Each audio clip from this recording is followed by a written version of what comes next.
search stops here with over 900 pre-owned vehicles to choose from, plus a huge selection of new car brands in Southwest Virginia. Honda, Hyundai, Toyota, Subaru, Kia, Chevrolet, Mitsubishi, Chrysler, Dodge, Jeep, and Ram. 11 new car brands, 900 used vehicles, all in one location. The Sheeler Motor Mile gives you more choices with pre-owned cars, trucks, vans, and SUVs. Many have miles in the teens, remaining factory warranties, and some are even local one-owner vehicles. More than any other dealer in the area, plus exceptional service, selection, savings, and financing options, and top dollar for your trade. Volume selling means volume pricing, and we've got the volume with 11 new car brands and over 900 used vehicles, all in one location. And we're proud to support our local schools and community. The Used Car Superstore on the Sheeler Motor Mile, your premier car dealer, locally and family owned for over 50 years. I-81 exit 118C in Christiansburg. Call 866-SHEELER1. Always open at Sheeler.com.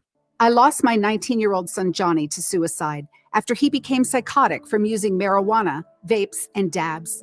He experienced cannabis-induced psychosis and thought the mob and the FBI were after him. Dabs are products with concentrated, high-potency THC, the chemical in marijuana that gives users the high feeling. One hit on a dab pen today is the same as smoking 50 old-fashioned joints back in the day. Use of THC before the age of 25 causes changes in brain development, a loss of IQ points, and lower motivation.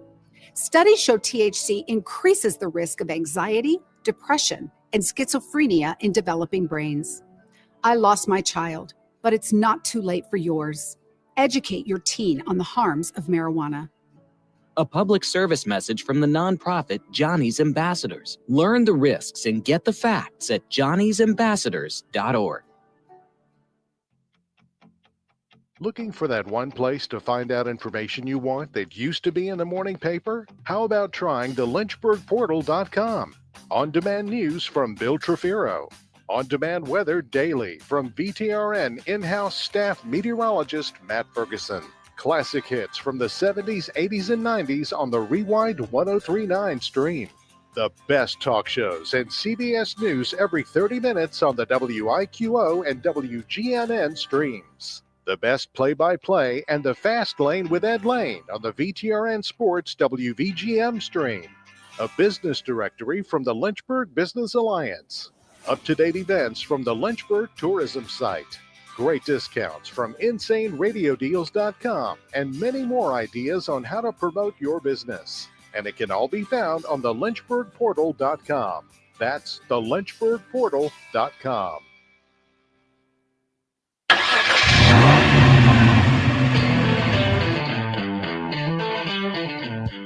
You're stepping into the fast lane on the VTRN Sports app, 93.3 FM and 1320 AM Lynchburg, or by asking Alexa or Google Home, open VTRN Sports Lynchburg. Now, take the fast lane through the topics that matter across the Commonwealth. This is the Fast Lane with Ed Lane. Are we ready to start the week off on a bad foot, at least since we're talking about the graders out there of proper sports media technique as we welcome you into the Fast Lane?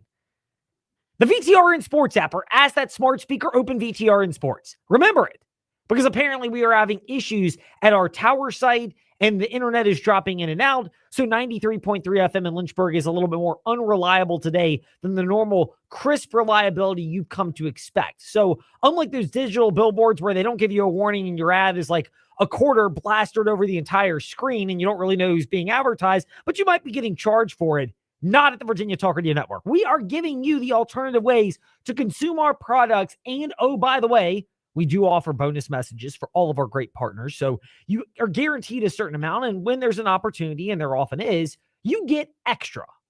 Plus, that's not all. As God rest his soul, Billy Mays would remind us. We also have those streaming platforms, which you may be well-versed in anyway, because we have triple headers on Sunday. We have triple to quadruple headers on Saturdays with college football. We have games during the week, Monday Night Football, Thursday Night Football, the occasional Friday game. Any day of the week, we have a way to bring you the best play-by-play. Including the doubleheader tonight. Yes, the NFL doubleheader this evening, which begins as the show wraps up. So we got to get down to business because we can't go over today like we normally could. I have got to be on point somehow. So for those that are looking for a breakdown of Virginia's victory over William and Mary, where I was in attendance and pleasantly surprised from a Virginia standpoint at how much bigger they looked physically and how much more athletic they've looked than in recent years. We all know what that is. Heck, people up there were even more blunt about dollar bills, y'all. Because I made the comment to a couple of people as the game wore down and I'm standing on the field. I'm like, good Lord, this team looks bigger and William and Mary looks smaller. And they just said, that's $20 million of work for you. And I actually think the number is higher because Virginia snuck some of those deals across the line before rev share kicked in and NIL was kind of curbed down. And I don't know who's actually enforcing that, but a lot of other schools realized that. And Virginia was one of those. They were willing to pay big bucks for their roster. It looks like it. Like, this is the modern era of college athletics, which maybe is our biggest picture way to start the fast lane. For years, Virginia Tech has been the flagship program of college football in the area, and Virginia has been the laughing stock. Look at the fact that Virginia's only victory since 2001 was that Bryce Perkins led, and literally led, 20-19 victory over Virginia Tech in that rivalry. Yet, having seen both of them up front in person, one of them looks like a legitimate operation, and I would have never guessed that it was the Virginia Cavaliers. More on Virginia Tech in a moment. Meanwhile, Liberty, it's a tough watch offensively right now with self-inflicted mistakes. Honestly, if Jamie Chadwell could find a way to get that cleaned up out of his team, and I think it's reasonable to start to wonder how that's an issue because I get the chemistry issues last year, but now you're dealing with again through 3 games and a 1-2 start to this year. I think it's fair and reasonable criticism of Jamie Chadwell. And now you welcome a JMU team that opened up as a 7-point favorite, and it's ballooned up to 9.5, at least as of what I learned this morning on the morning warm-up with Trey Lyle, 7 to 8 a.m., VTR and Sports app, and the morning warm-up wherever you listen to podcasts. But Virginia Tech's the story of the weekend. Not Old Dominion, who give ODU credit. They might be able to beat Liberty in a couple of weeks. They might be able to beat JMU in about a month, and maybe they're considered a dark horse favored to win the Sun Belt Conference. I don't think that's unrealistic. But Virginia Tech, when they fell down in that game, like, here's how sad that was. We ran a poll, and you can still go check this out. You could not vote because we only ran it for like 30 minutes because, well, I didn't envision it getting out of hand that quickly, but we ran a poll middle of that first half. And the poll was, will Virginia Tech be able to erase their 14-0 deficit? Hail yes, got 10.5% of the vote. Oh, hail nah, got the other 89.5% of the vote. So not only did we have no faith, nobody voting had faith. And we put it on Facebook and Twitter and Instagram, and everybody's like, yeah, we have no faith this comeback's going to happen. And guess what? We were all right, TJ. Yep. That's how sad this was. So you're there in person. Yeah. We get an account for you. Yeah. At what point did you realize not only was ODU winning, but this is kind of like a different version of that Liberty New Mexico State game where it was obvious that in that instance, the coach, Hugh Freeze, had quit on Liberty because he had not officially talked to Auburn about taking the job, but he hires Jimmy Sexton, and we all know why you hire him. Again, I don't begrudge Freeze for taking it. Dream to coach in the SEC. Absolutely. I get that part of it. But we know what really happened on that day. And Freeze, in terms of focused on the job, had quit on that focus on the Liberty job. He was mentally ready to move on to Auburn. At what point did it become apparent to you that it sure looked like the Virginia Tech players had quit on Brent Pry, and therefore we were going to get to the logical conclusion that we got to think somehow after church? I can't believe we made it to 12:45 yesterday before the news dropped, but we got to after church where Brent Pry was finally let go. I think once ODU went up 28-0, and you could see defensively that Virginia Tech just wasn't in the game. Nobody was, but defensively, I feel like you could see Virginia Tech missing tackles they wouldn't usually miss. I felt like at that point it was like, yeah, it's over. This game just isn't over. And everybody in the press box was saying it. They were like, I'll be shocked if Pry isn't fired by the time we get home tonight.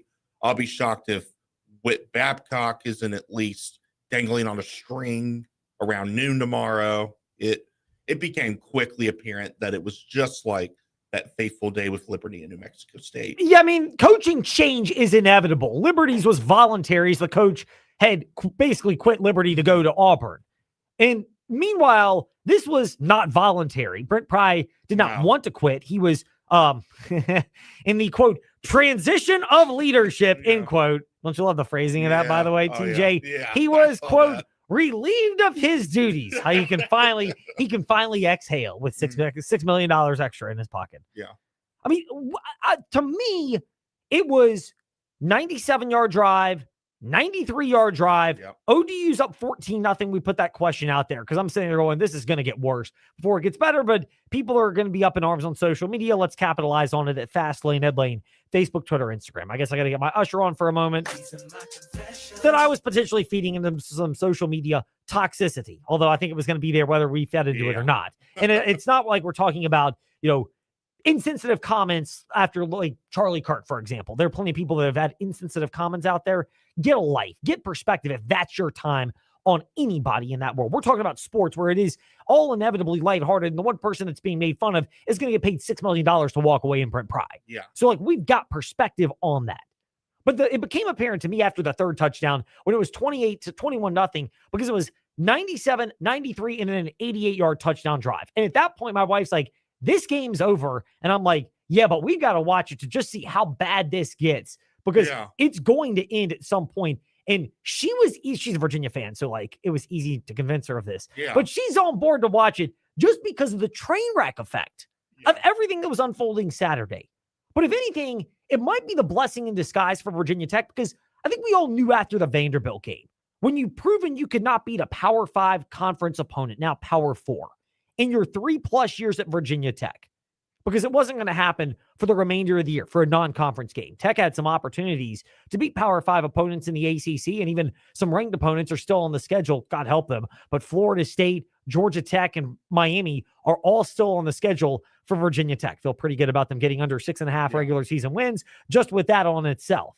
But for Virginia Tech, you realize that this was going to happen sooner or later. I'm okay in this sense. You're ripping the Band-Aid off of a lot of problems at Virginia Tech. Yeah.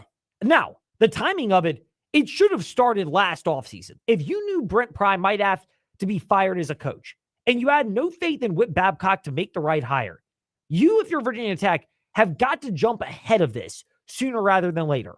And short-term consequences, you got to live with that. It's like making a change in a business leadership structure because this is a business. Let's keep it real here. The amount of money in college football and college basketball at the big time level, it's a business enterprise. So like Dante Lovett today, first player from Virginia Tech to enter the transfer portal because when there's a coaching change, you've got 30 days to enter the transfer portal. And he's going to redshirt because he hasn't played 4 games this year, so he can still redshirt and preserve his eligibility. If I'm the new coach of Virginia Tech, I don't even fault the guy for it. I don't blame him. You don't know where you're going to go. There's probably no real chance to land somewhere immediately. Reevaluate. Maybe you come back to Virginia Tech next year. What harm is it? It's going to be under a different leadership and a different administration. I would imagine other players are going to do that. But as you're Virginia Tech, you've got to be thinking big picture long term and the direction that you're going to go. And there are a couple things, TJ, that really jumped out to me about this handling, outside of the laughing of the fact that it is a, quote, a leadership transition in the headline of this. But the statement issued by Virginia Tech gives you an idea that, again, I will get my usher on. Not only to say that we're guilty of this, but we're going to do this where we're speculating as professional speculators about who might be the next head football coach at Virginia Tech. But take a bigger picture overview for just a second. When Virginia Tech issued this statement about the, quote, leadership transition, polite way of saying after Brent Pry has been, quote, relieved of his coaching duties effective immediately. Code for firing the coach. Here's the headline. Now the story. The statement started out with President Tim Sands shares the following message with our university community, alumni, and supporters. Then, after giving the regular spiel about basically, quote, relieving of his duties, end quote, and the, quote, leadership transition, end quote, the statement wraps up with this. Board of Visitors members Jay Pearson, I don't know who that guy is, and Ryan McCarthy have been charged by the rector, John Rakovich. I might be mispronouncing his name. David Cunningham can correct me at 5:35 today from TechSideline.com. But board visitor members Jay Pearson and Ryan McCarthy have been charged by the rector, John Rakovich, to work with university leadership and athletic director Whit Babcock to develop financial, organizational, and leadership plan, blah, blah, blah. That's Tim Sands to begin with. Then 2 people on the board of visitors. We're up to 3. Then we have an interim rector. That's 4. And then we have university leadership, which I know there's going to be more people, but we're just going to make it 5 to make it an even number. Yeah. 5 different entities, 4 people, and 1, quote, university leadership, end quote, entity. Were listed before athletic director Whit Babcock. To me, Whit Babcock is there to facilitate it on a organizational level. And they'll pay him to assist with it. They'll eventually pay him to go away.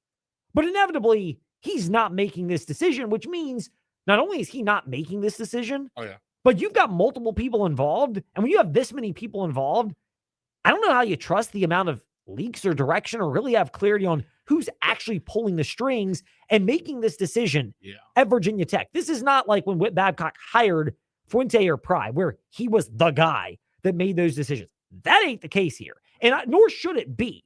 But if you're trying to interpret where this is going for Virginia Tech, I mean, TJ, look, there are a list of candidates I think Virginia Tech will target, should view as backup options. But when I'm looking at this from Virginia Tech's standpoint, it's fun to put lists together. It's fun to recklessly speculate. And I think for Virginia Tech, the balls have been in motion to replace Whit Babcock behind the scenes as well. And if Saturday unfolds with ODU walking it off on a last-second field goal, for example, or a game in overtime, you might have already fired Brent Pry, but you're not making that decision as quickly as it had to be. They quit essentially on Brent Pry. 3 of the first half touchdown drives were 88 yards or longer, meaning the other team, ODU, a group of 5 school with fewer resources, are literally running it right down your throat, and you're putting up 0 resistance to it. They could have put you, me, and 9 other members, heck, 11 other members in the press box, and we couldn't have stopped it. Yeah. You know, we could at least put some effort out there. Oh, I feel like David Teal could tackle somebody. You know, he could. I could undercut. You know, we could put you and Trey out there as defensive linemen. You could clog up some space. You know, I could lie down and you could stack all of us up just in front of them. You know, I might be able to catch some of these people out there. Doesn't mean I could actually bring them down. They would just carry me in like my kids. I know I can't bring the quarterback down. That kid was massive. Oh, my goodness. And, of course, you're there on the field before the game, so I'll trust your expertise much more than mine. But you had to make the change Saturday if you're Virginia Tech. You couldn't ride this out. No. And just because the wheels were in motion with Babcock to be replaced, under normal circumstances, which this was not, you're getting rid of Whit Babcock. Pry is coaching out the string, and your new athletic director is working behind the scenes to be the head coach. And Brent Pry knows it, but you're paying him to coach the year, and then you'll pay the $6 million buyout after the fact. Yeah, and I brought that up with Chris Coleman. I said, what are the chances you fire Babcock first, let Pry finish out the year, and bring on another athletic director? And, I mean, Coleman felt like Pry would probably be the first casualty no matter what, in all honesty. I think he had lost the locker room, and they just didn't want to continually see these blowouts. Yeah, I mean, you're right about that, TJ, but Saturday expedited it. The way Saturday unfolded, you couldn't, because the players were not going to play hard. I mean, Trey hit the nail on the head on the morning warm-up. They would have lost to Wofford if you had Brent Pry out there. And I know it's easy to say because we're never going to know, but I mean, with the effort they showed Saturday, and I know Wofford's bad. They're 0-3 bad in 1AA FCS football. And look, I've seen how FCS football teams have been more pillaged than ever before because a lot of those guys are transferring up to the group of 5, and a lot of group of 5 stars are transferring up to the power programs. But William & Mary at Virginia on Saturday was a stark contrast to that. William & Mary looked smaller than they looked in previous years, and Virginia looked bigger than in previous years. So look, we're getting both ends of the spectrum, and I got to see that firsthand in Charlottesville on Saturday. Virginia Tech would have been able to win on just raw talent alone, but that might have been the only win they would have had left on the schedule and it still might be, but you have to find a way to make that. You can't let somebody continue to coach when the players have literally checked out and have no faith in the coaching staff. So we are aware of what happened at Virginia Tech. It dominates the stories today. It is not, though, the only story. We'll dive deeper later this week in the Fast Lane into Virginia and JMU and Liberty, JMU playing at Liberty Saturday. Tickets, deals, 65% off the list price of all season tickets and game tickets individually at InsaneRadioDeals.com. Just enter the promo code BLUELIGHT at InsaneRadioDeals.com. There's some other specials there. They're listed as well as at Fastlane, Nedlane on the socials to check it out right there. Yeah, but we have the only tickets left for JMU and Liberty. It's a sellout. It's a sellout. Even if you're a JMU fan, you can buy these and then just go to the other games and boo Liberty if you don't like them, cheer Liberty if you do. Just enjoy college football because it's your family thing to do. Hey, we understand Liberty struggled this weekend, which is what we lead off with. It's time for Fast Five at 5-ish. 5-ish minutes on 5 relevant topics done around 5 p.m.-ish. Ish, because our counting skills are kind of ish. Let's start with number 5. I mean, look, I understand Liberty fans who are upset and point at the defense and the offense and the coaching and want everybody to be fired for what happened Saturday at Bowling Green. I'm not going that far with Jamie Chadwell. I do think he and the staff deserve more criticism for a 1-2 start. They've gotten more physically beat up over these first 3 games of the year. They took a while to get going against Maine. You thought it was the first game of the year, but it has not gotten itself better offensively. And to whom more is given in terms of money and resources, that's the coaching staff, more is expected out of results from Liberty. But I'm not blaming the defense. It was a 3-0 game at halftime. At some point, you can't keep hanging in the game the entire time. I understand the rush defense was bad the entire game at Jacksonville State last week. I also understand that eventually Bowling Green just wore Liberty down on Saturday. But the offense is in a much more precarious spot, and it's not even that they cannot move the football. They were documenting, I was listening actually to the Bowling Green broadcast on the radio when I was coming back down. I was listening on a streaming platform. Got to get my usher on for a second.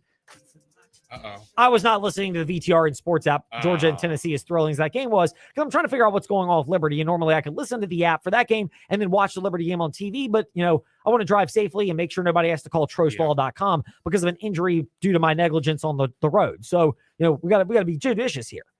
Now, Liberty's in that spot. The defense hung in there. To me, if the offense can just stop making mistakes, their players are getting open. They've got players that are making plays, but you got to stop the holding penalties. Bill Durkin's got to get that offensive line playing better. Ethan Vasco's got to make better decisions. You've got to clean those things up. I understand there's no preseason games, but when you have players and there's rev share and there's NIL, I'm okay putting more expectations on Liberty than what we saw earlier this week. Meanwhile, Virginia dominating William & Mary. I thought that was a really mature win. Obviously, seeing the two teams before the game gave me an interesting perspective, but we'll delve deeper this week into the fast lane.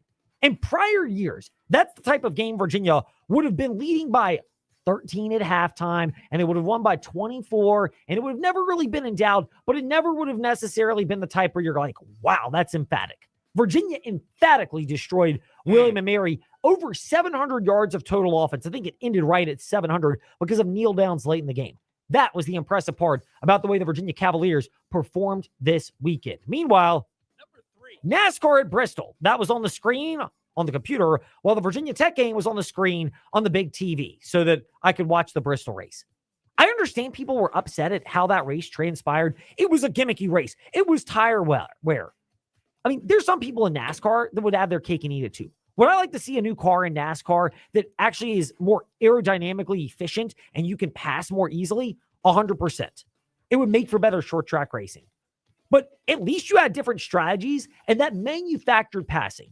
And it made it so that you didn't know exactly who was going to pass when and who was going to be judicious with their tires. I thought it was a good race. It was entertaining and insightful. I accept it for what it is. And that's what the appeal from this race was this past weekend. Meanwhile, a little late on this, but the Washington Commanders lost to Green Bay. You covered it Friday in the Fast Lane, TJ, and Seawall will get to it at 5:50 today and covering the Commonwealth right before we talk NASCAR at Bristol with Mark Crystal of FrenchStretch.com.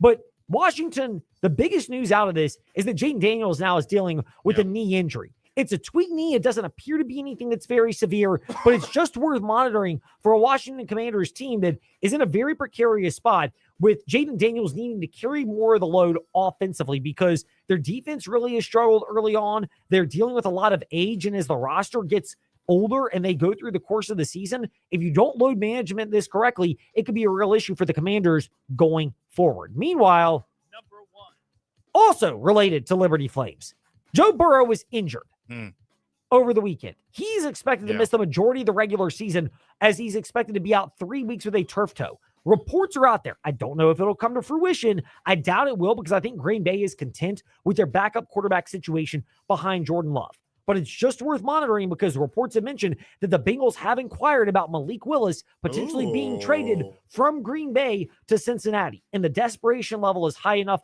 Jake Browning is very good, but Malik Willis has great mobility. And that O-line for Cincinnati is shaky. It is a cautionary tale of what happens when you invest in skill position players only. And I firmly believe Burrow deserved to be paid. I believe that Jamar Chase deserves to be paid. But I wouldn't have paid T. Higgins. And instead, I would have tried to find those resources to bolster the trenches because Joe Burrow routinely gets beat up and you're not protecting him well enough, whether it's with coaching, players, or a combination of that. And for Cincinnati, I think there's a better way around it. But the local angle to monitor is Malik Willis potentially going to from Green Bay to Cincinnati. I wouldn't think it because backup quarterbacks are really valuable, and I think Green Bay values Malik enough that they'll keep him around. But Malik has done enough to where maybe the price tag is a little bit higher, and therefore it's worth inquiring about. Yeah, and in other news, my fantasy team is starting because of Joe Burrow. Yeah, well, that's the thing we really cared to know about and sympathize with. But of course, I have bad beats and share them in the fast lane too, and everyone cares about that. TJ, when we return, people do care about what's happening with JMU, Tech, and Virginia, so we will get to that in covering the Commonwealth Part 1 here in the fast lane on the VTRN Sports app, and ask that smart speaker open VTRN Sports. The Drive into Fall sales event is on at Magic City Chrysler Dodge Jeep Ram in Bedford. Looking for financing as low as 0%? It's yours when you drive home in a 2025 Jeep Grand Cherokee with 3-row seating, or choose a brand new 2025 Ram 1500 and get 0% financing for 72 months. Huge savings are here at the Drive into Fall sales event at Magic City Chrysler Dodge Jeep Ram in Bedford, 1750 Independence Boulevard, MagicCityBedford.com. Through credit, see dealer for details. Ends 9/30/25. You're seriously considering buying investment property, but you're unsure of all the steps. That's where we come in at Brownstone Properties. We're navigating different home investment journeys daily, just as we've done for decades. From buying with one of our licensed realtors to a full-service property management after the purchase, Brownstone Properties will walk with you step by step on your real estate investment journey. For a free initial consultation, call or visit us online today at brownstoneproperties.com. Some journeys start small, with small pause and big purpose. Look how little you sweet girl. Every great partnership begins with the first step. Bella, let's go. Guiding them through the world so one day they can guide someone through life. With shared experience, confidence grows, and the path becomes clear. It takes time, patience, and love. But the reward lasts a lifetime. Hey, good girl, Bella. You don't just raise a puppy. You raise a future. Become a Dogs Inc. puppy raiser. Give a dog a purpose. Give someone hope. Learn more at dogsinc.org. Want to save money for feeling old? There's only one place you can pull that off. InsaneRadioDeals.com. In honor of Kmart's Blue Light Special, which began in 1965, RIP to Kmart. Head to InsaneRadioDeals.com now to get 65% off the list price of select items.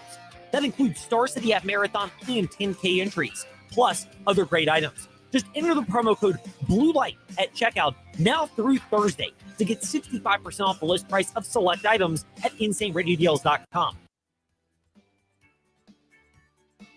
Do you want to experience the benefit of radio and digital advertising for your business, but have no or limited funds to advertise? Let us tell you about InsaneRadioDeals.com. No cash needed. We will advertise your business on our 8 over-the-air AM and FM stations and our digital platforms that distribute out news talk, sports, and classic hits in exchange for gift cards, tickets, or experiences that will be used for your business. This allows you to advertise across the entire Virginia Talk Radio network without any cash needed and to generate a large amount of new business. Last year, we started over 900,000 streams on our online platforms, so VTRN and InsaneRadioDeals.com is the place where your business gets heard. Want to learn more? Call Melinda 434-534-8500 or email info@VirginiaTalkRadioNetwork.com. Hi, I'm Zach Mackey, the voice of Virginia Tech Hokies men's basketball. Start jumping. This is your home for the Hokies. VTRN Sports 93.3 FM and the VTRN Sports app. Step into the Fast Lane 24/7 at Trey Lyle VT and Fast Lane Ed Lane on Facebook, Twitter, Instagram, YouTube, and wherever you listen to podcasts. Now, back to the Fast Lane. The hype, has it dwindled a bit because Liberty lost once again this past weekend? We'll find out right now in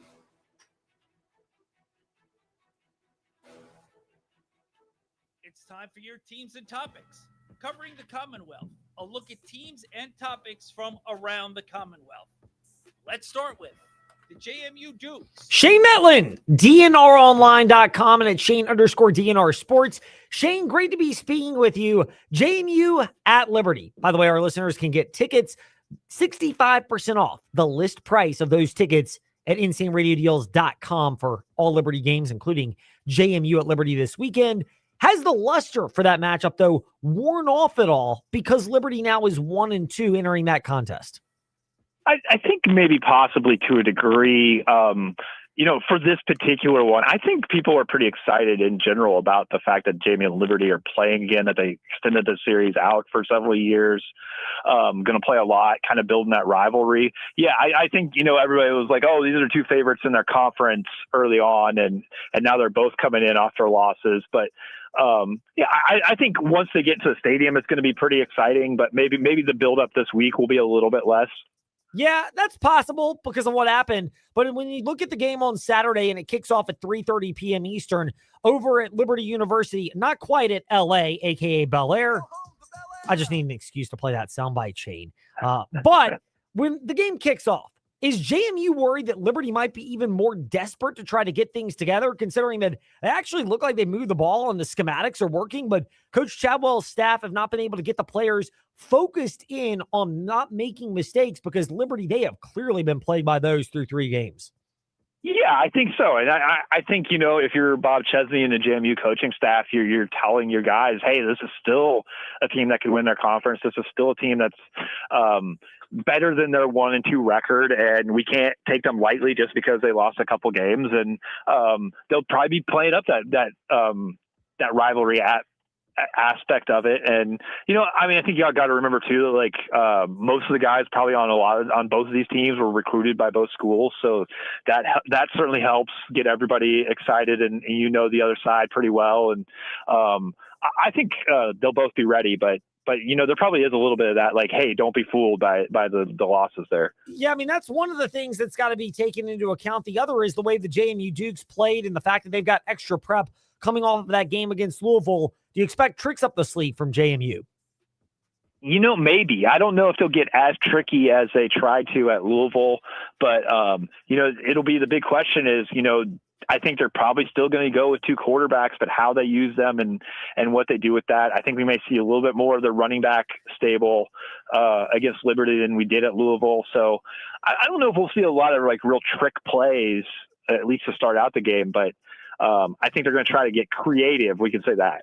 Yeah, that's the likelihood of what to expect this coming Saturday. Shane Metlin will be with us in the press box over at Liberty University as the Flames and Dukes square off in what is now going to be not directly an annual, but starting in the 2030s it will. What is your take on the extension of this rivalry from 2037 to 2040? Is that more Liberty JMU putting together a unified front in the event that, maybe they're joining a conference together in the near future?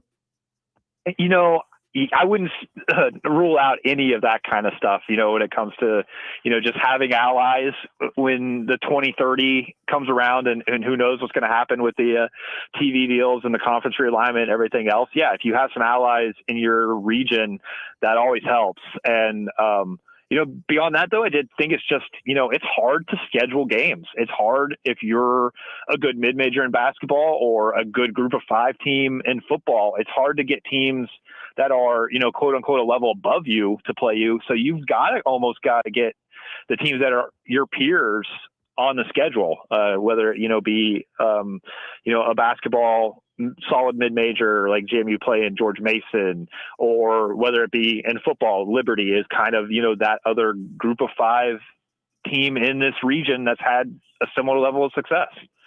It makes for fun games, at least from a fan's perspective. Hopefully Saturday delivers that as well. Shane, we look forward to finding out together over at Liberty University this Saturday, JMU and the Dukes and the Liberty Flames. Yeah, I can't wait to get back down there. Indeed. We look forward to it as well. And by the way, keep it locked to DNRonline.com. A great article coming up soon about that rivalry from Shane Metlin. Really in-depth piece coming soon. Meanwhile, JerryRatcliffe.com, founder and contributor Jerry Hootie Ratcliffe. Hootie, mature victory against William & Mary. Is that a reasonable way to describe the way that the Wahoos came out? And they didn't dilly-dally. They jumped up 14-0. It probably could have been wider than that in the first quarter, and they blew the doors off of William & Mary in a game that was a laugher by halftime. Well, we'll get to Jerry Ratcliffe in just a moment. What a way. By the way, I must confess, once again, I can already foresee this. With Jerry Ratcliffe having the phone issue and Chris Coleman a lot to discuss about the Virginia Tech coaching search, we're going to go overtime today, and we'll just deal with it. The game doesn't start until later, but kickoff coverage is a little bit sooner than that for Tampa Bay at Houston, game one of our doubleheader tonight, followed by the Chargers and the Raiders, which we will actually have the full play-by-play of both of those games a lot sooner. But I can be Nostradamus or Miss Cleo, if you will. Don't go blindly through life. Call me now for your free reading. RIP to the legend, much like we RIP'd Kmart with our blue light special at InsaneRadioDeals.com. But from Virginia, to me, it was a very mature victory in the way they came out. This game could have been even worse than 14-0 after the first quarter. There was never a question about the flow and direction of this one. And in prior years, we've seen Virginia kind of screw around and mess around with these type of games where it's not necessarily in doubt they're going to win, but it doesn't look convincing. Saturday was convincing for Virginia. That's where they should be pleased. And that's where we bring in the coverage of JerryRatcliffe.com, who has convincingly good analysis on Virginia Cavalier sports at JerryRatcliffe.com.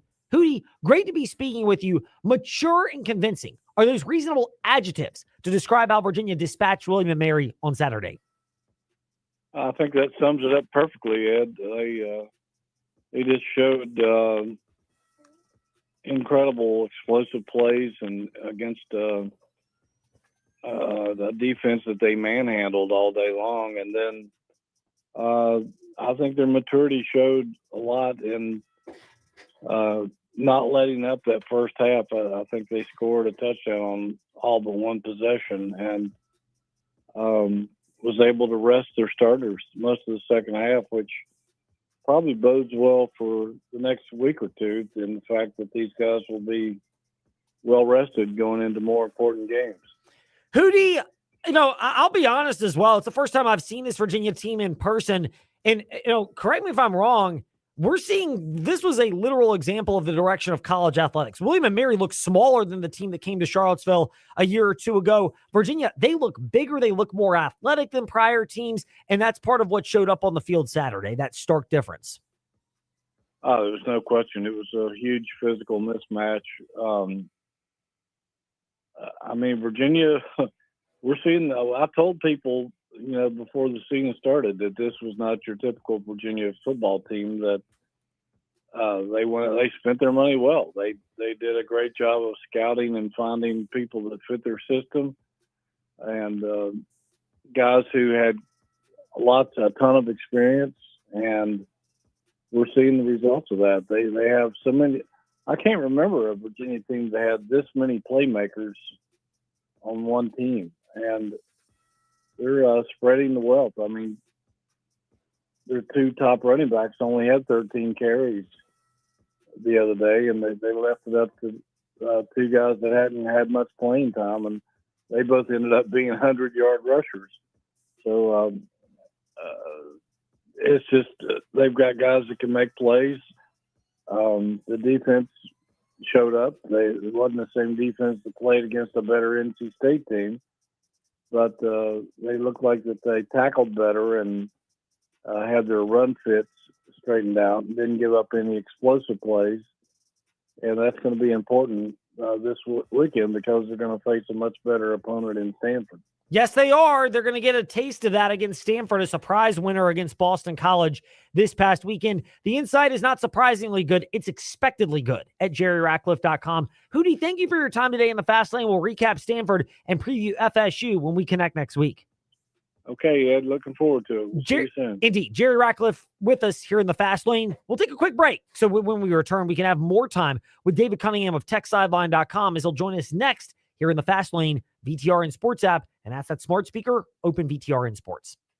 It's so worth the drive to big savings at the used car superstore on the Sheeler Motor Mile. Shop local and save more with exceptional service and selection. Your search stops here with over 900 pre-owned vehicles to choose from, plus a huge selection of new car brands in Southwest Virginia. Honda, Hyundai, Toyota, Subaru, Kia, Chevrolet, Mitsubishi, Chrysler, Dodge, Jeep, and Ram. 11 new car brands, 900 used vehicles, all in one location. The Sheeler Motor Mile gives you more choices with pre-owned cars, trucks, vans, and SUVs. Many have miles in the teens, remaining factory warranties, and some are even local one-owner vehicles. More than any other dealer in the area, plus exceptional service, selection, savings, and financing options, and top dollar for your trade. Volume selling means volume pricing, and we've got the volume with 11 new car brands and over 900 used vehicles, all in one location. And we're proud to support our local schools and community. The Used Car Superstore on the Sheeler Motor Mile, your premier car dealer, locally and family-owned for over 50 years. I-81 exit 118C in Christiansburg. Call 866-SHEELER1. Always open at Sheeler.com. Love the outdoors, but not the bugs or dealing with the weather? Call Collins Custom Builders today to plan your sunroom or screen porch. Vaulted ceilings and windows all around, we can help you design your dream space to enjoy the outdoors while staying comfortable. Our customers have relied on us for 35 years to provide the best in service and materials.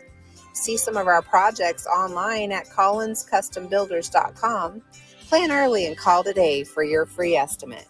Hey, small to medium business owners, if you're frustrated with slow IT support, high costs, or paying for services you just don't use, it's time for a change. Hi, I'm Colt with We Fix Stupid Computers. We provide reliable on-site and remote support tailored for businesses just like yours. And we go beyond just fixing problems. We empower your staff with real tech knowledge so they can work smarter every day. From repairs to training to full IT support, we save you time, stress, and money. Call We Fix Stupid Computers, 434-525-8590, where smart support meets real savings. Pull up a seat and join our conversation. Around the Table with Vicki is my new local radio show and podcast discussing leadership, entrepreneurship, philanthropy, faith, and family.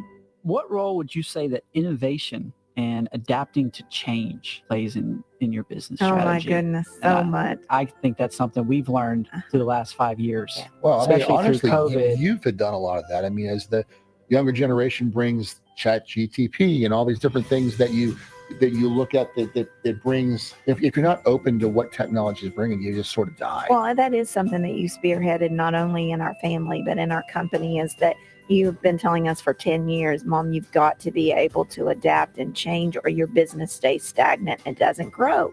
And we've kind of listened to you about that. Whatever business that you're in, you better make sure that you've got a budget to be able to make those innovative changes along the way. Stay in the front of that. You want to stay in front of technology. You got to embrace it. Or if you don't understand it, find somebody that does, because ultimately whoever embraces the innovation first wins. Mm-hmm. And we love to be the one that wins. Even in the senior living world, I think the things that we've tried, we've always tried to be innovative and creative in doing something that if we go on a trip, we find something cool, we try to come back and bring that here. Around the Table with Vicki, Saturdays at 10 a.m. on WIQO. In most things, it's hard to go from ordinary to extraordinary. It's easy with your home or business. Call the Concrete Wizard and transform your place into an extraordinary space. If you're tired of looking unsightly concrete, then bring light to your old surfaces. Call the Concrete Wizard for free design consultations, free estimates, and fast professional concrete resurfacing. And visit theconcretewizard.com for ideas from other before and after photos. College football fans, tune in to VTRN Sports on 93.3 FM, 1320 AM on the VTRN Sports app on Saturday, September 20th for a full slate of games. Virginia Tech plays host to Wofford at 10 a.m. Auburn heads on the road to take on Oklahoma for a blockbuster matchup, then catch Illinois at Indiana. To cap it off, we have Michigan State taking on USC. VTRN Sports, powered by ESPN Radio. The games play here on 93.3 FM, 1320 AM, everywhere on the VTRN Sports app, and tell your smart speaker to open VTRN Sports. Hey, gang, this is Bud Foster, former defensive coordinator for the Virginia Tech Hokies. You're listening to The Fast Lane with Ed Lane and Trey Lyle. Join the chat at Trey Lyle VT and Fastlane Ed Lane on Facebook, Twitter, YouTube, and Instagram. Part 1 in the books. Here comes part 2 of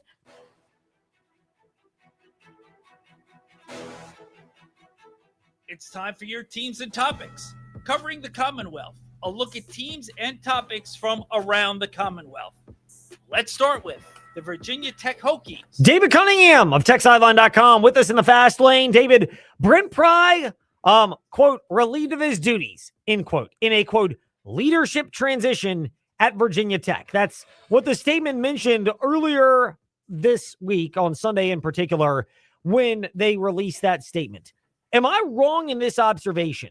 With Tim Sands being the headliner, as he was the one who made the announcement according to the statement, and then there were 2 members of the Board of Visitors, plus a rector and a leadership council, 4 other entities, to then go with Athletic Director Whit Babcock, that this is more Whit Babcock is in place at the direction of everybody else, as opposed to having a real powerful role in where this thing's going to go.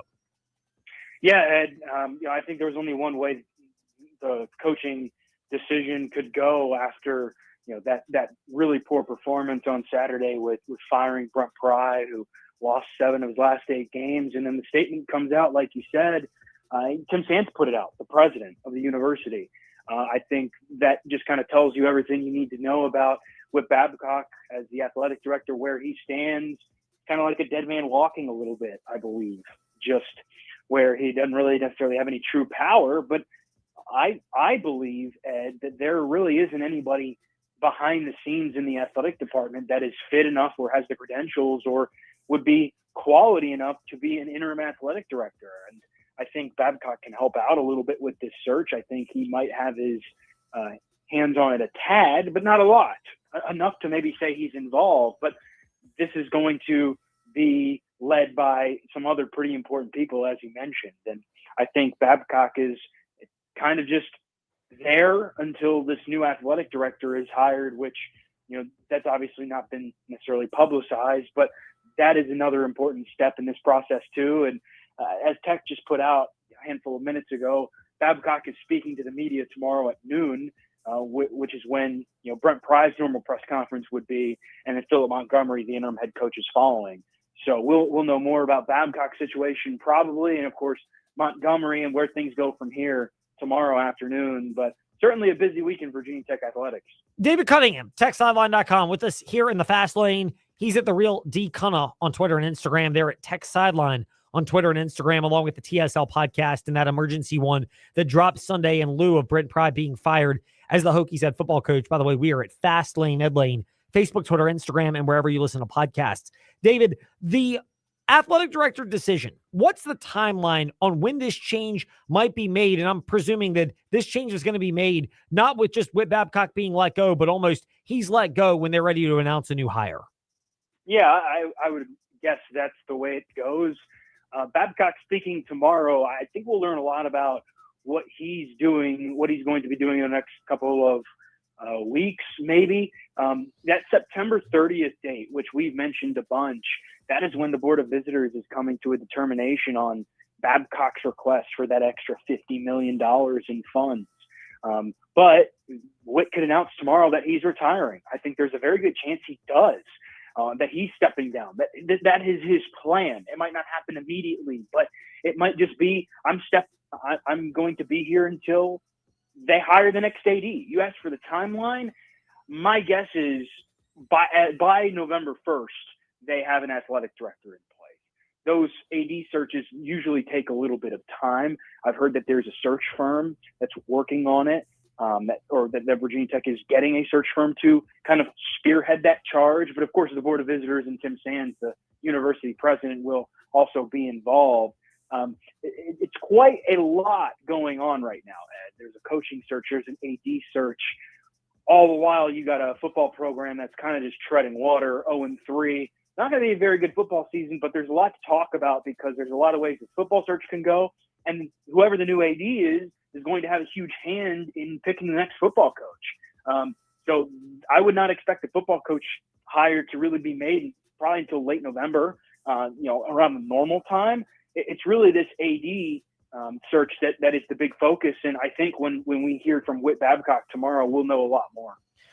David, I got to get my usher on with my confession.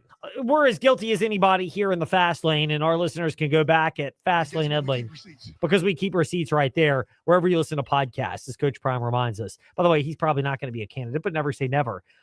With that being said, there are all these lists of who might be the next head football coach at Virginia Tech. Is that a pretty futile thing to look at right now, considering that we don't even know who's making the hire? Yeah, I mean, it's one of these things where there's going to be a lot of discussion about it.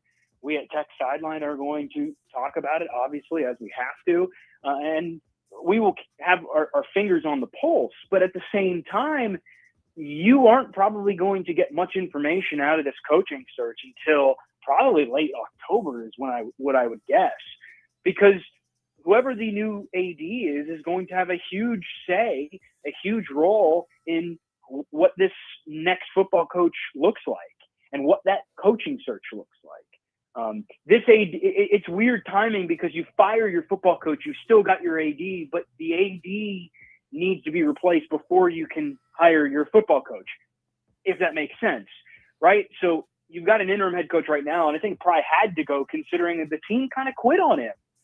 But at the same time, now you've got an interim head coach in there for the rest of the season. Now you can focus on the AD while also kind of doing preliminary research for the football coaching hire.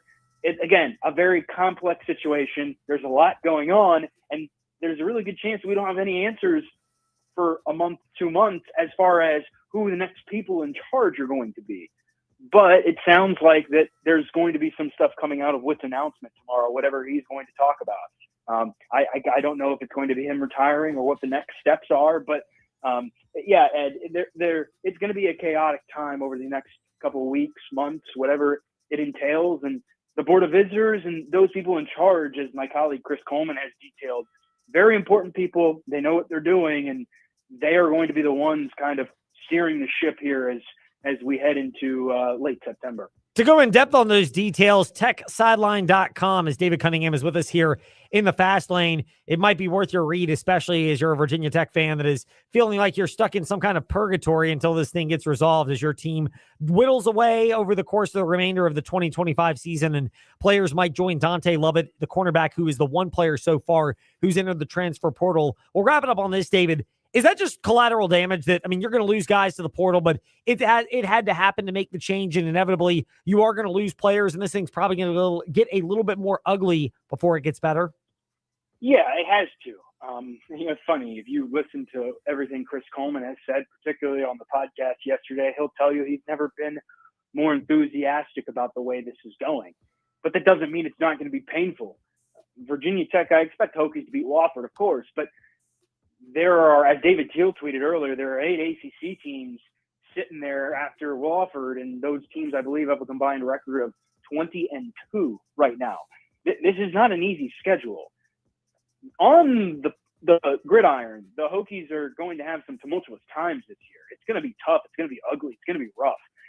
Maybe they improve. Maybe they get better under a new regime who's doing some stuff a little bit differently. But the bottom line is this. It's only up from here.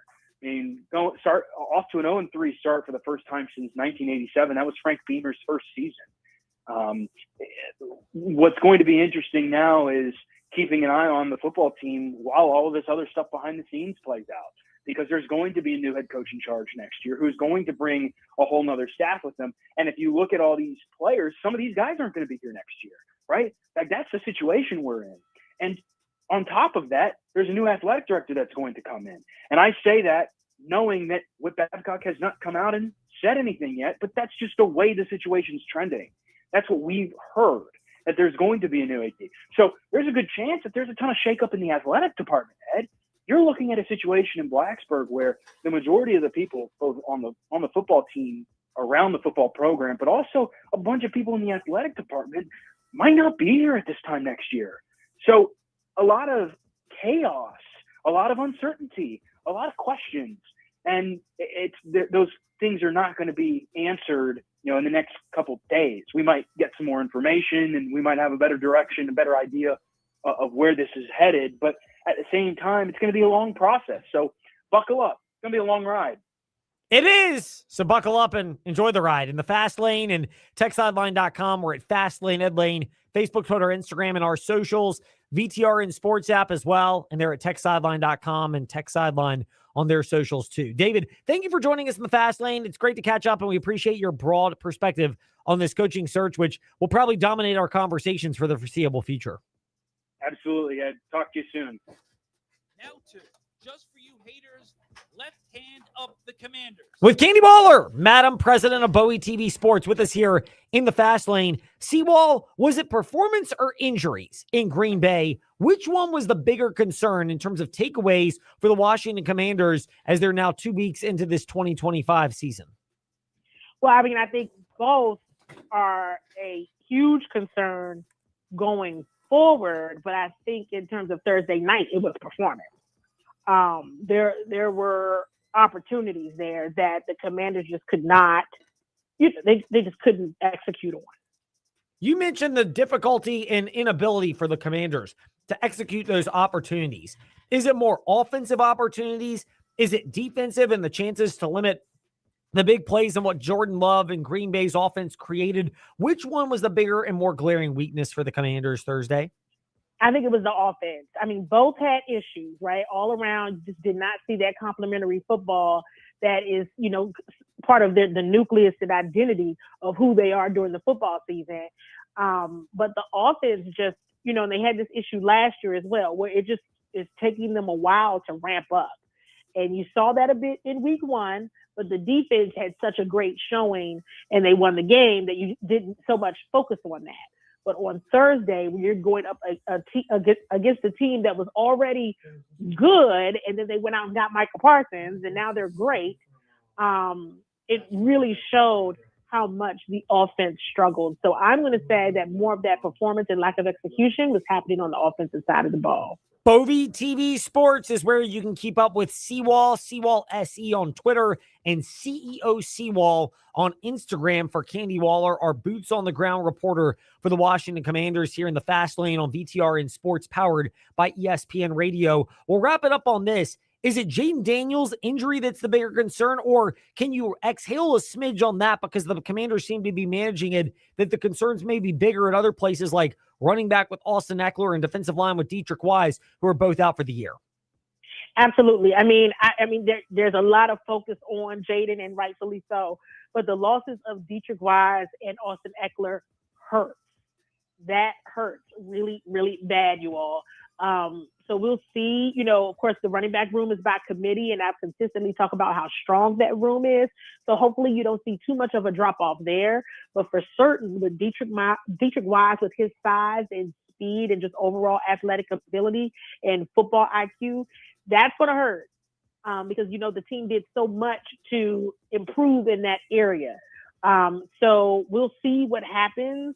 But I can tell the team is really, they're hurt by that. Of course, but like with Jaden, while it's day to day and they're not certain, hey, this is something you got to be careful with even still. Indeed it is. Candy Waller, the insight's easy to find. Bowie TV Sports and Seawall SE on Twitter, CEO Seawall on Instagram. Seawall, thank you for joining us today here in the Fast Lane.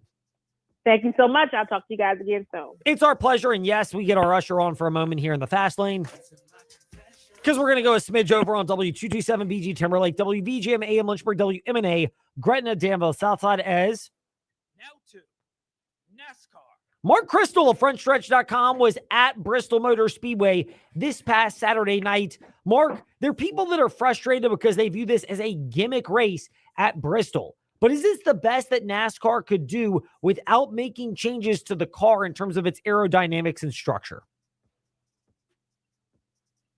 Call it a gimmick, call it tire conservation like some drivers talked about with late model racing. However you want. I'd rather have that than the next gen races there in the fall last year, in the spring, where it was just absolute dominance by one driver. And Alex Bowman said it best. If the fans like it, be it with the ratings, attendance, etc., then isn't that the most important thing? Oh, I think it absolutely is. And is it not only on that, but it's on the complaining drivers to stop complaining and make adjustments? Is that too harsh or is that reasonable?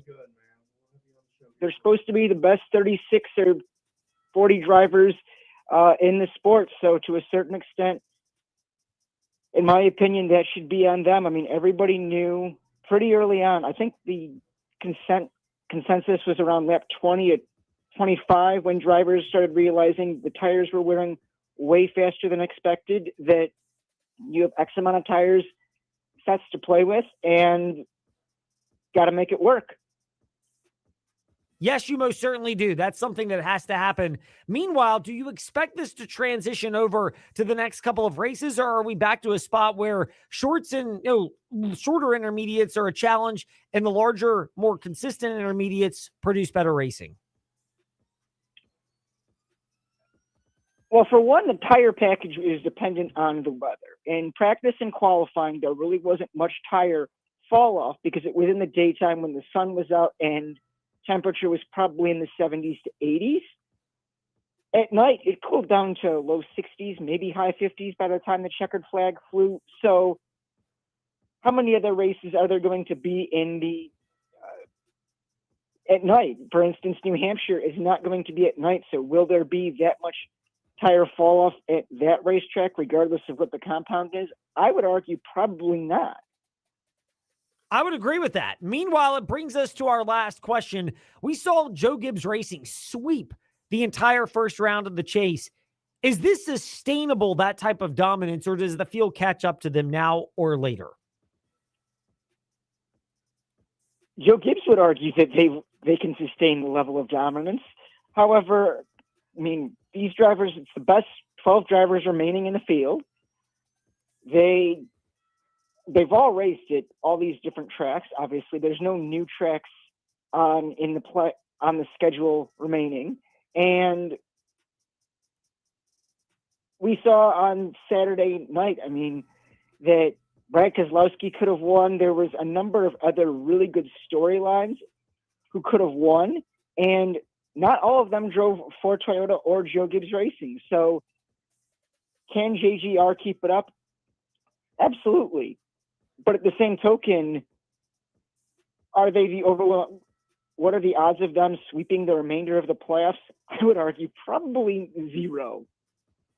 No doubt, because somebody's eventually going to catch up, and there are going to be other teams that find a way. They're not just going to keel over and let Joe Gibbs Racing win this thing. Meanwhile, Mark Crystal winning the day with great analysis at frontstretch.com. Mark, thank you for your time in the fast lane. We much appreciate it. All right. Thank you very much, and hope everybody enjoyed Bristol. No doubt we did. And last but not least, or maybe least, the Lynchburg Hillcats. They are indeed one way away from a championship and somebody who's on his way down to Columbia, South Carolina to see that against the Fireflies tomorrow. Jason Prill is with us in the fast lane. Jason, nervous? Relaxed? What's the vibe now that the walk-off win from last night is in the rearview mirror and the Hillcats are a game away from being Carolina League champions? Emotions, but I think the biggest one is a little bit more confidence. Lynchburg had no business winning that game. You committed 3 errors, a wild pitch that tied the game. Things just were not going right for Lynchburg yesterday. That was an uncharacteristic game for this team. They are not typically that sloppy defensively, and yet somehow they were still able to win. And that was in a 3-game series. Game 1 is a must-win, especially on your home field. Now you just have to go down and win 1 game out of the next 2. So are there nerves? Yes. But is there a lot of excitement? Absolutely. This team is confident. They're ready. And I think they want to go out there and they want to win it in game 2. The volume of games the Hillcats have played that have been walk-offs, not just in this playoff run during the Carolina League playoffs, but going beyond that. How much has that prepared this team? Obviously, you can't walk it off as the away team, which is the case for the Hillcats at Columbia, but how much has it prepared this Hillcats team to not be overwhelmed by the moment? Yeah, I mean, it really puts things in perspective. Lynchburg in the 8th and 9th innings are outscoring opponents by over 50 or 60 runs in just those 2 innings alone, which is an absurd number, and that's over the course of the whole season. So this is is a team that thrives in late game situations. When other teams tend to crumble, the anxiety tends to rise, the stress and the pressure start to get to guys. For Lynchburg, I'm sorry you're picking up my GPS trying to come through there, but those are the moments where Lynchburg has thrived. They can keep their emotions in check. Their composure is all the way there through the first out to the 27th, or even in last night's case, the 30th out of the ball game. And this is a team that thrives on pressure. They love those moments. They're not intimidated by any big stage. Well, we look forward to seeing what happens tomorrow night. Jason Prill is going to be down there, and he will have the coverage for you at LYN Hillcats on Twitter and Instagram. Jason, thank you for your time today in the Fast Lane. We're not going to ask you to project because we know what you think is going to happen. The Hillcats get it done tomorrow night. We'll expect to see that happen and look forward to the coverage of it as well over the next few days. Absolutely. I can't wait for it. Indeed. Jason Pro with us here. That's how we wrap up the Fast Lane today. Sure, we're a few minutes late, but we had to get to your teams and topics, which is more important than the pregame show, but not by much because we go to it now for Tampa Bay at Houston, followed by the Chargers at the Raiders on our Monday Night Football doubleheader on the VTRN Sports app, 93.3 FM, and Ask That Smart Speaker, open VTRN Sports. Pacheco and Kareem Hunt, Patrick Mahomes, in each of the first two ball games, led them in rushing. So not only can they get things going from a pass game standpoint, and they